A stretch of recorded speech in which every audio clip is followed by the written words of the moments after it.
All right, everyone, welcome back into another fantasy golf video. Going to be touching on the 3M Open, the top picks, the best values, some sleeper picks, giving you guys a first look build, and then getting into the core plays. But first, just real quickly, a recap from last week. The Open Championship was a fun tournament. It was nice. I was able to give out some GPP winning advice. If you look at the GPP winning lineup, you actually could have ended up on a better combination using the 9-to-5 player pool. Didn't have that many miscuts. And if you look at the ownership leverage, yes, Brian Harman was ranked as a player that should be faded. Okay, he was slightly overowned. That was really the one big blemish there. Other than that, pretty solid stuff from the ownership leverage tool once again this week. A little bit of Jason Day, I guess, a little bit of a blemish there. But if you look at the players that were undervalued, that all played well, very good results there as well. So all in all, the ownership leverage delivered once again last week. Just a solid week through and through for the Open Championship as well. It was on Brian Harman, and the nice thing about Brian Harman as a winner last week was that if anyone was using the 9-to-5 outright tag, there would have been a good chance that they're able to end up on him as an outright bet because he had the long shot outright bet tag, which is basically used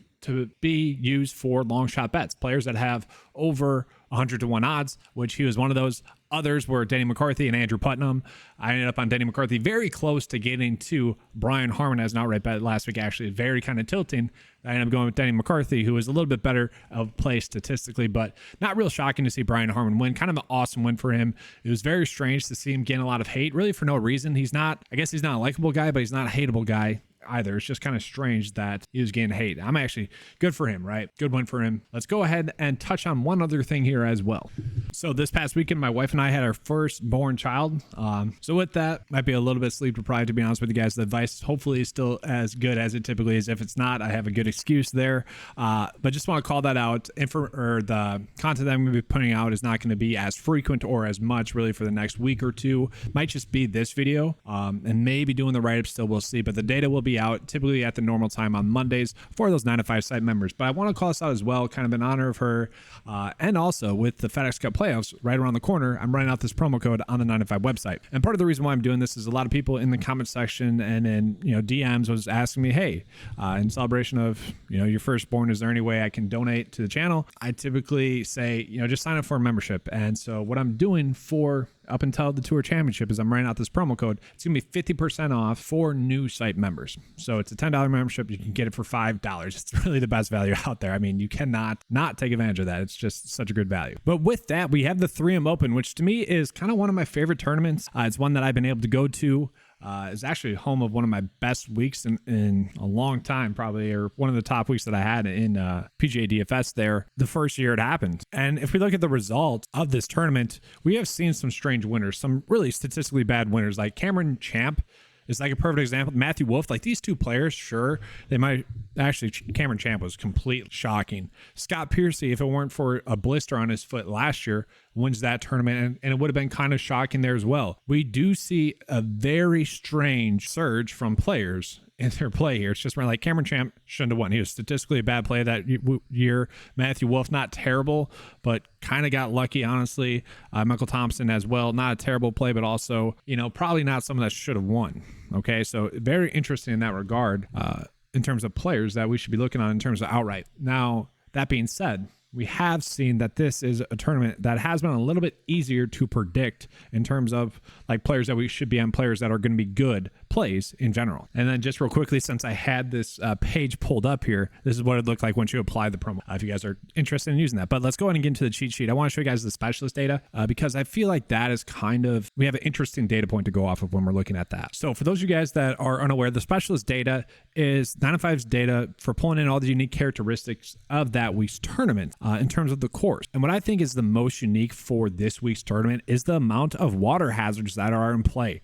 There is water hazards on every single hole, maybe except for one. I know there's like 18. Anyway, I just want to look at the results for players on courses that had many water hazards in play. So 20 Finau is the one that's popping up. That's probably why he won last year, right? Also, that's partially why he's ranked that high, but still. Peter, I still can't say his last name just yet. He's popping up in there. Hideki, Sanjay, Christian Bezunout, David Leemers, Zach Blair, Eric Cole. And this is very much going to be a data point that I think we can come back to when we are trying to figure out maybe which players we want to go on and beyond in a 50-50 decision maker type of situation. I think that's the best application of that. And I mean, other than that, that's really it that I want to be looking at in terms of specialist data. Let's just take a peek at who are the best specialists. Hideki, Cameron Young, Peter's really popping up in there. Sanjay Im, Chaz, KH Lee, Ryan Fox. Ryan Fox kind of had an interesting week last week. I didn't even mention last week, guys, the value plays really went off. We had 2 players sub 6K make the cut. It was very awesome last week in terms of players that we could be on that were good values. Hopefully we have that again this week. It kind of seems like that this week. Real quickly, let's go and take a peek at the golfers with the best course history. So we have 4 years of course history data, which is awesome to go off of. We can actually now see some trends as to what goes into which players are more likely to play well. And it's just nice to add that 4-year sample size. With that, I do want to share kind of one of my favorite fantasy golf memories. 4 years ago, the opening year for this tournament being played at TPC Twin Cities. I was following around Sanjay, and it was just fun because his family was there. His dad's like out there grinding out golf shots, like slamming his umbrella into the ground when Sanjay would not hit a good shot. But all in all, he was a rookie that season. It was just so strange. Like I was like literally the only other like fan, I guess, following him. There's like maybe 2 other people, and I'm just like grinding out the shots there with Sanjay. And that's kind of the beauty of these Midwest-based tournaments as well, is that you get up and close with a lot of these big name players. He is someone that I think we could be looking at. What was funny about that as well, just real quick, Brooks Koepka and DJ had huge crowds that day, and they didn't pan out pretty well. And I'm kind of teasing that because like Tony Finau and maybe Justin Thomas, that could be them this week as well. We'll get into that in just a second. But let's take a peek at the players that had the best course history. Sanjay M being number 1. Tony Finau has had tremendous results here. We see Adam Hadwin popping up in there, JT Poston, Bryce Garnett. And so what are we kind of starting to see here? Golfers that have played well at this tournament tend to play well.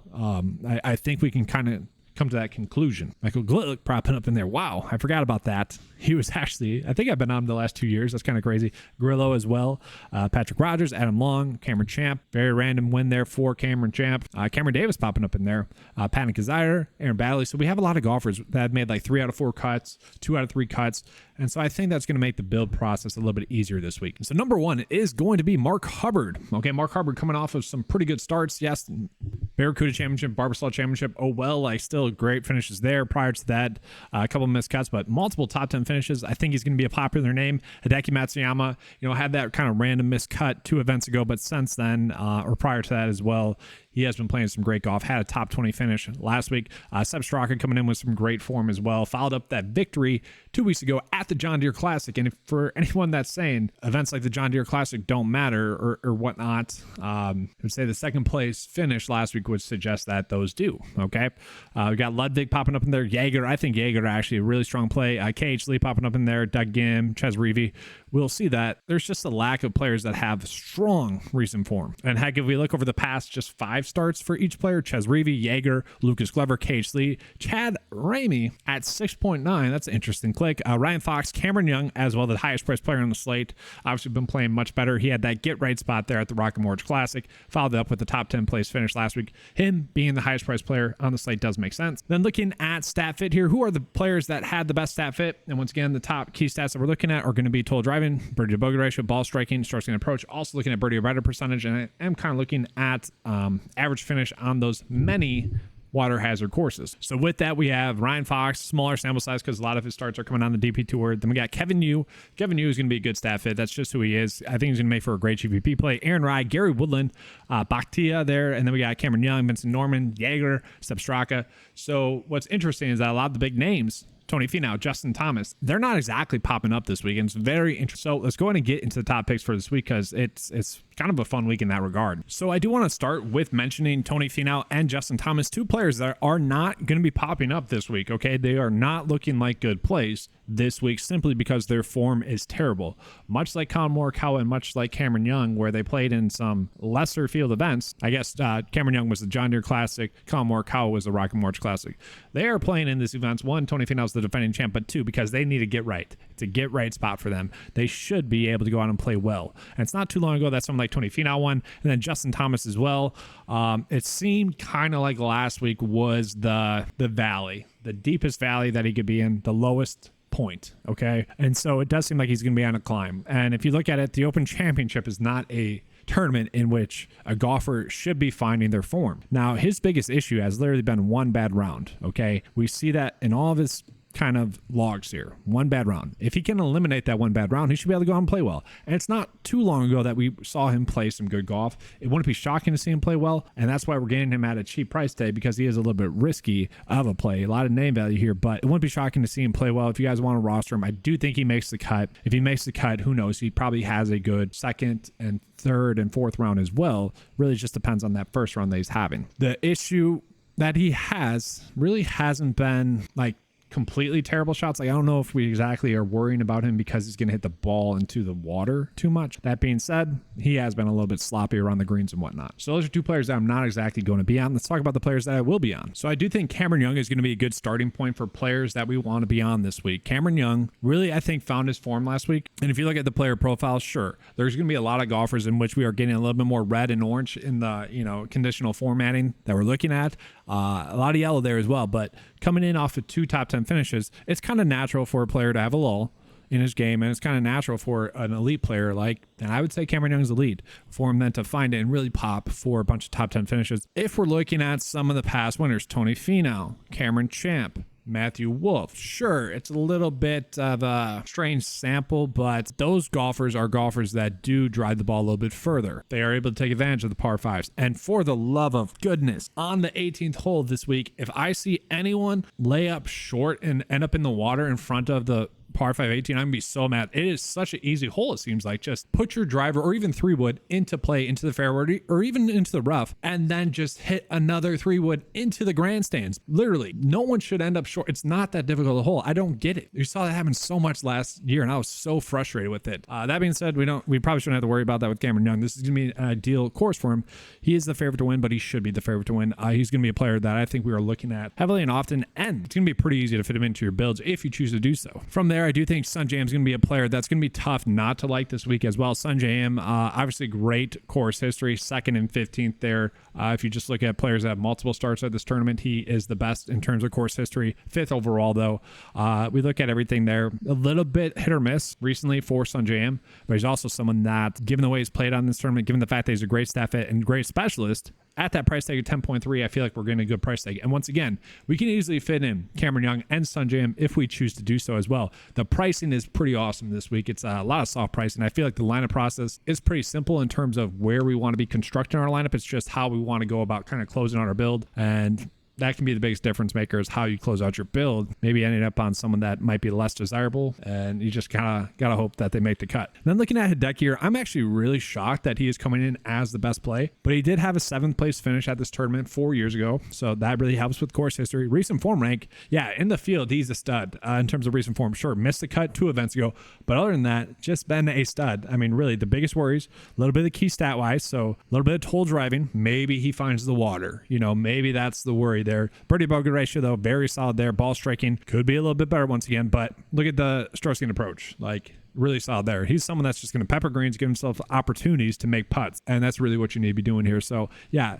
we have 3 really solid plays right off the bat, and I think the strategy here is going to be trying to fit at least one of those players into our builds. From there, who could we be looking at as well? Well, I say we go down to this kind of lower section here. Gary Woodland's actually someone that is popping up this week, and it's been a while since someone like Gary Woodland's been popping up. I know other people in the community might try to talk you into him as a play when he's not really a good stat fit or really a good play at all. He is popping up this week. It kind of worries me, but all in all, he has been someone that has been playing some much better golf this season. And if we look at it as a whole, I mean, 17 out of 22 made cuts, made the cut at the Open Championship, played well at the Scottish Open, and he's just been someone that has been delivering some pretty solid results. Given the fact that this is going to be a little bit easier of a course for him, I expect him to make the cut this week. If you're trying to go more of a fair and balanced approach, which you can easily do this week, he'd be someone that you would be looking at. And then also, Stefan Jaeger, who last week, not gonna lie, a pretty big disappointment, but all in all, I would say it was just an off week, kind of a different kind of tournament for him there at the Barracuda Championship, where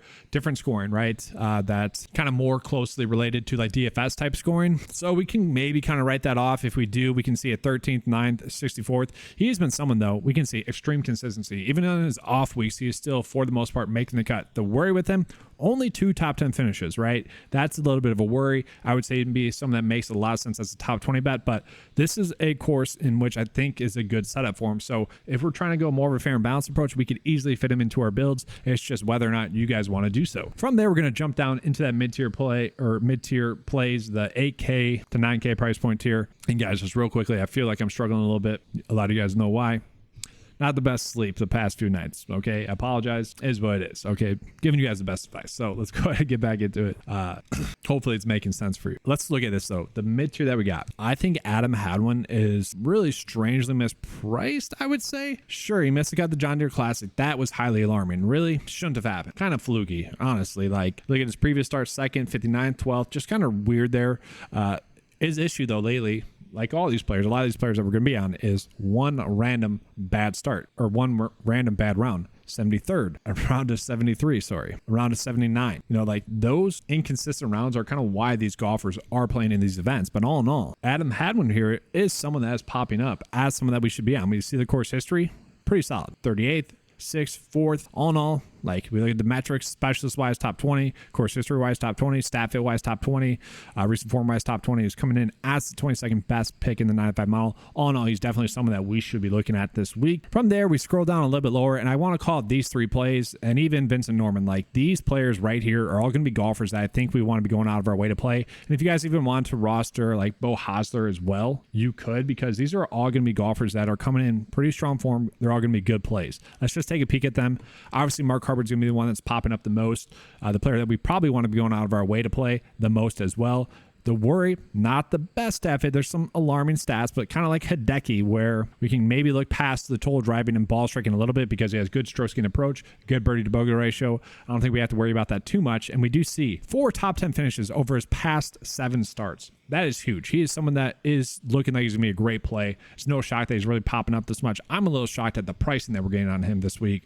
Hopefully it's not a trap. Hopefully we're not catching him at the ascent and now he's going to start to descend there in terms of like peaking. But all in all, looking like a great play. I think he's going to make for a great outright bet this week as well. Talk about this a lot. Players just need to keep putting themselves into contention to win, and eventually they will. You kind of look at Brian Harman in terms of majors. He is someone that has found himself on the leaderboard a bunch.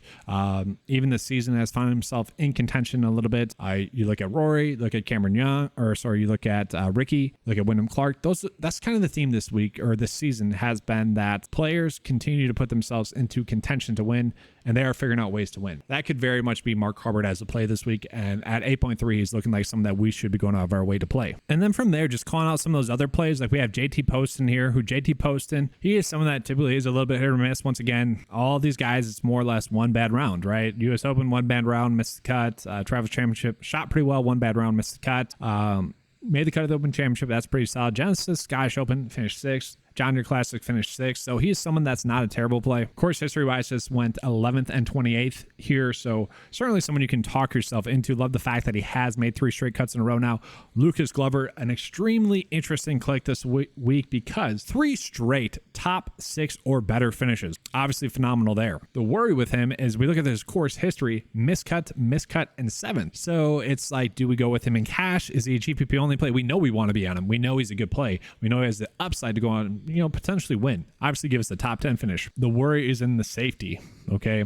Look at the made cut percent. He has one of the lowest made cut projection percent at 65% in the mid-tier price point tier. That's because of that poor course history, and that's honestly because of the spotty form throughout the whole season. But given the fact that he's coming in off of 3 straight top 10 finishes, he is someone that I do think we could fit in there. And so we look at this. We are putting together a pretty solid fair and balanced build right now. That's kind of the week that we had. If we want to go further, Vincent Norman, our outright winner from 2 weeks ago, is someone that's popping up as well. Not a terrible play, not an elite play either, but certainly someone we can end up on. I love the fact that he had another good week last week after that victory. Stat fit wise, he is going to be a top 10 stat fit, ranking out 12th in the field in total driving, 5th in the field in birdie to bogey ratio, 10th in ball striking, and 36th in stroke gain approach. Statistically speaking, it wouldn't be shocking to see him have a good week. And now we're going to drop down into that low tier price point tier. Looking at someone like Aaron Rai. Aaron Rai has been kind of hit or miss as well. Missed the cut at the Genesis Scottish Open. That was a little bit of a worry there, but not terrible. Still shot -1, right? Top 10 finish at the Rocket Morris Classic, top 10 finish at the RBC Canadian Open, top 25 finish at the Travelers Championship. Like when he has been on, he has been giving us results that we would like at this price tag. over his past 5 or so starts. Aaron Rye is actually coming in as the best stat fit in the field as well. Top 25 specialist, top 20 in recent form rank. So it wouldn't be surprising to see him pop and really have a good week this week. From there, I do want to call Justin Suh, who I would say his pricing is a little bit strange, just given the consistency of a player that has made 7 straight cuts in a row. It's just strange that we're getting him at this price tag. 21 out of 26 made cuts this season. Obviously, the Corn Ferry Tour Player of the Year last year. I get why he's kind of priced this low, but at the same time, we should begin to make cut out of him. At the same time, this is a golfer that should be able to go out and play well at a course like this, at a track like this. Look at 4 years ago, he was someone that did make the cut, finishing 58th. He was not the same player he was 4 years ago as he is right now. He's a much better player now. Now, he's not the best stat fit, not the best specialist, but all in all, he keeps finding ways to make the cut. Really good price tag there for him. And that's where we're starting to get to the range where there's so many good options. It's just kind of ending up on the right one, or like kind of luckily ending up on the correct ones. Ryan Fox would fall into that category. Ryan Fox has played some extremely good golf. It seems like each week he is undervalued, and I don't really know why. He's made 15 out of 18 cuts thus far this season, 6 made cuts now on the PGA Tour. The 52nd place finish at the Open Championship was following a opening round of 78. Really just had a terrible opening 9. I kind of love that. I love that he was able to bounce back. And, you know, you look at his most recent missed cut, which Drew, terrible at the Valero Texas Open, but for the most part has been a very solid golfer. There's a good potential that, heck, he could find himself in contention. I don't think that'd really be shocking. At 7.6, it does feel like the correct click. The worry that I have with a player like him and some of these other players is we have seen a lot of travel out of them. You know, a lot of them traveled to the Genesis of the Scottish Open and then play in the Open Championship, right? And now they're traveling back to play this week as well. That to me is a little bit of a worry. It's not going to really change any of the plays too much. Let's say I was 50-50 on Justin Suh and also Ryan Fox. Maybe I would default to Suh just because we wouldn't have to worry about the travel too much. You know, that might just be a 50-50 decision maker for me there. So Peter Quest was someone that was popping up in there as a decent kind of stat fit specialist ranking wise. Really fell off after having a good opening round last week. Missed the cut as a chalky play at the Barbasol Championship. Still played well, -2. He's someone that you would kind of expect to play well, although I would say the pricing is correct on him. So from there, I want to get into Chez Reavie. Chez Reavie is someone that also kind of makes this week a little bit easier on paper, just given the pricing. So guys, he's went 49th and 11th at this tournament. You look at key stat wise, nothing too alarming. Okay, ranks out 66th in ball striking. That's his worst key stat that we're looking at, and given the field that we have, I'm kind of fine with that. Other than that, basically all top 30 key stat wise. He's made 8 straight cuts now in a row on the PGA Tour, which is obviously phenomenal there. Has a top 10 finish recorded in there at the Travelers Championship. So he's someone that has been delivering some good results. 5th best specialist as well. 10th in recent form rank, overall top 20 play as current price tag. That is definitely intriguing. I love the fact that he's made 2 straight cuts at this tournament. I love the fact that he's made 8 straight cuts now on the PGA Tour. I want to call Grayson Sigg as well because he is someone here that missed the cut on the number last week, but it's kind of the way that he did it. So he struggled in round 1. We saw that, but he was able to make a birdie on 18 to get himself inside the cut line. Unfortunately for him, he finished like 67th. Obviously T65 and ties make it. He finished just outside, 1 shot off the cut line, 2 players away from making the cut. Very clutch birdie though on 18 to give himself a chance to make the cut. Obviously, to me that's huge. That's very huge, and he is someone that kind of is looking like a good play again this week as well, as he is someone that last year finished top 10. We do see a lot more random results here. I've mentioned that a few times. Sure, a little bit easier to predict in terms of like made cuts, I would say, than some of the weeks that we get that are high variance, but like predicting upside and whatnot, a little bit more difficult this week. But he is someone that wouldn't be shocking to see him have a top 20, top 15, top 10 finish. Let's just call out both of these players here while we're here. Dylan Wu and Kevin Yu. Literally, if you just flip their starts that they've been both in together, myself and other people of 9 to 5 Nation have some massive weeks. And I mentioned that because Dylan Wu is someone that has outproduced his salary when he has made the cut, and Kevin Yu has been someone that has multiple top 10 finishes in those weeks. Now, we've been on those guys both those weeks. It's just frustrating how that's went. I found it strange that he played in the Genesis of the Scottish. I don't find it strange, but it wasn't surprising that he was bad. But he is someone that's going to be an elite stat fit this, okay? 3rd best in total driving, 38th in birdie to bogey ratio, needs to be a little bit better there. 2nd in ball striking, and 3rd in stroke gain approach. I think I might be having him as an outright bet this week because all in all, he is someone that, I guess, kind of like Scott Piercy, maybe like Michael Thompson. He's someone that could continue to put himself into good spots at this tournament, hole by hole, and maybe just kind of find himself in contention to win. It really wouldn't be shocking given the stat fit that he is. I get why he's priced this way. I get why we're getting the odds that we are in him outright wise, but he is someone that, all in all, wouldn't be shocking to see him have a good week. Then I want to call it MJ Duffy as well. MJ Duffy is someone that has been playing some extremely good golf as well lately. I was actually pretty shocked at this price tag this week.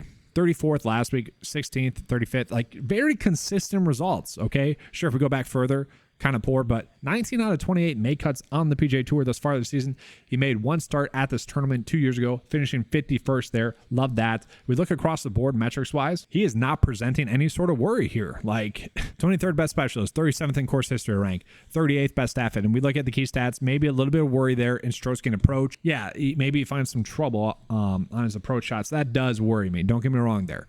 But all in all, still 38th, and then top 25 play in the 95 mile. We are getting extreme price discount on him as a play this week. So he is someone that I think we will be going out of our way to play this week. And just looking at this, before I get into the value tiers, look at this. We have 2,400 left over, and we have made ourselves a pretty darn good build to start. Really, it's up to you guys where you'd want to pay up for. Like you usually go Cameron Young, Sungjae Im, and we have plenty of salary still left over to pay up elsewhere wherever you'd want to. Maybe you want to go up from Ryan Fox. I would say that's probably not the move to go with, but if you wanted to, you certainly could. That's the issue that we have, is that we have some great 7K plays and even 8K plays where they seem to be mispriced. That's where the build process is a little bit more difficult, in the fact that it's super simple to put together a good build this week. It's trying to figure out where we are going to spend the extra money, or heck, if we even want to. Sometimes that's a little bit of trap thought. I typically like to leave no more than 500 left available with the salary remaining. It might be a week in which I change that to maybe 800. You know, we have a lot of good 7K plays. But real quickly, let's touch on the value plays. So what I mean by value are going to be these sub 7K plays. And I want to call it Chad Ramey, because he is someone that has made 5 straight cuts now on the PGA Tour. Not going to be the best stat fit, but overall coming in as the 43rd best pick in the 95 model. He is someone that, you know, is going to give us a good shot at a made cut, especially at a cheaper price tag. I do like that. Troy Money Merritt, the Troy Merritt fan club here. He's made 3 out of 4 cuts at this tournament. Okay, really good stuff there. Had a top 10 finish at this tournament 4 years ago. Since then, pretty good results. He is someone that it was just strange that he honestly played at the Scottish Open where he missed the cut and really struggled. Coming in off of 2 top 20 finishes. He should have played in the Barbasol Championship. Instead, he chose to go to that Scottish Open. That to me was a mistake. We saw him make the cut last week, which is huge. But I want to call it, he is someone that went to my alma mater for 1 year, Winona State, which is a Minnesota-based school. Okay, he grew up in the Twin Cities, so he is definitely an interesting click at this price tag. I know he's not exactly ranking out well data-wise, but I think, and this is where it's tough, I think if he doesn't play at the Scottish Open, we get a top 20 finish at the Barbasol Championship, and then we are definitely looking at him, especially for someone that's made 3 out of 4 cuts. I do think we are going to get a cheap made cut here out of him, though. Then from there, from what it's worth, like Russell Knox, not a terrible play, 5 straight made cuts now as well. He's someone we can sort of be looking at. Bryce Gardner, 4 straight made cuts at this tournament. He's not a terrible play there as well. Certainly someone we could be looking at in that regard as well. So not terrible. And then Goya, I want to call it as well. He's kind of sneakily been one of our most rostered players, I guess, or the players that we've had the most in the 95 player pool, because he's always been too cheap, and he's too cheap again this week. Like, he has been someone that has had so many consistent results, and I get why he hasn't been that high owned, but he is also someone that, just gives us pretty solid made cuts, top 50 place finishes at a cheap price tag. Like, sure, if you're down there trying to get a made cut, he's something that does make sense. All right, so getting to the core plays for this week, I do think Cameron Young is going to be a core play for me this week. Coming in as the second best pick in the 9-5 model, I do think that this is just going to be a spot for him to really get his first win. It feels like it's been trending in that direction. Played well last week at the Open Championship, played well the week prior to that. Really good staff fit, 6th best in the field. It just seems like him and his caddy are now kind of syncing together as well. He made that caddy move a while back. A little bit of inconsistent results, maybe just a little bit of a chemistry thing there. When he made the move to Paul Tesori, Webb Simpson's old caddy. Now there's a little bit more of, familiarity there probably as well. Nice to see him playing well. I do expect him to be in contention to win. And then I also want to call it Sungjae Im. I feel like these 2 players are going to be players that we can definitely afford to pay up for if we choose to do so. Maybe you do 2 of these studs, Cameron Young and Sungjae Im, and pay down for some of the 4K or 7K plays that we get down there. You could fit 4 of those plays into your build. But Sungjae Im coming in as a great play, 2nd and 15th place finish at this tournament. Great results there. We look at his whole player profiles. Sure, some miscuts mixed in there. We don't like that. He is someone that's typically a little bit more consistent of a player, and I do hate the fact that we don't have any top 10 finishes recently, but all in all, this is a course in which he loves. He's a great staff fit at this course, great specialist. I expect him to play well. Now, if you don't want to pay up for him, that's fine. You could go down with someone like Stefan Jaeger, who did Did miss a cut this tournament last year, but made the cut 4 years ago. All in all, going to be a good play across the board. He makes a lot of sense as a play at 9.1 for fair and balanced builds. But then we look at Mark Hubbard. Mark Hubbard is going to be an extremely easy click this week. Hopefully it pans out though. You look at the easy clicks from last week. Denny McCarthy was one who was terrible, but then you look at Tommy Fleetwood, Terrell Hatton. Heck, I would even say Matthew Jordan last week was somewhat of an easier click, just given the price tag. Most of the time these plays are going to pan out. Most of the time these plays are going to outproduce their price tag. That's why most of the time I'm always just going out of my way to play them. On paper, he's just mispriced. On paper, he's something that we want to be going out of our way to roster. And then just looking at Chez Reavie as well. Course history-wise, 49th and 11th place finish. That has him at a strange price tag. 7.3 is just a strange price tag, given the fact that he has good course history, given the fact that he has been someone that has been playing some extremely good golf, some consistent golf. Given the fact that the field's going to be a little bit lower caliber, I expect him to go out and have a good finish. I wouldn't be shocked to see Chez Reavie in contention to win. He's probably going to be an outright bet for me. So now let's go ahead and try to put those players into a build together. And so you can make this work. I think MJ Duffy is at a cheap price tag. Certainly someone we could fit into our builds if we choose to do so. If you guys want to go with Troy Merritt, maybe go with trying to get lucky there. Then we have 6.3 left over. Maybe that's not the move to go with there. I would say maybe Goya, and potentially, do we get Russell Knox into this build? Yeah, we do. We are getting a bunch of players here at the values that are hopefully going to give us a make cut, and then we're getting the next 4 really solid plays, the plays I'm going out of my way to roster. You can fit Cameron Young and Sungjae into your build without sacrificing too much. Hopefully we get make cuts out of Goya and Knox, but we can also make a pretty solid fair and balanced build. That's going to be all for this video. Just want to give you guys a reminder of the promo code here. Make sure to be using it. That is $5 off the $10 membership, 50% off. Okay, I already priced it as low as I can. Okay, this is a little bit of a celebration of my baby girl being born, but also the playoffs are coming up for golf. So it's kind of a way to cap off the season as well. If you guys have been on the fence about, getting a membership, $5 a month, I mean, you really cannot afford not to use that if you are playing fantasy golf. But that's going to be all for this video. Hopefully you guys enjoyed the coverage. If you did, you know what to do. Please give a like and subscribe. That does help out the channel. Let's have a good slate. And as always, let's keep cashing.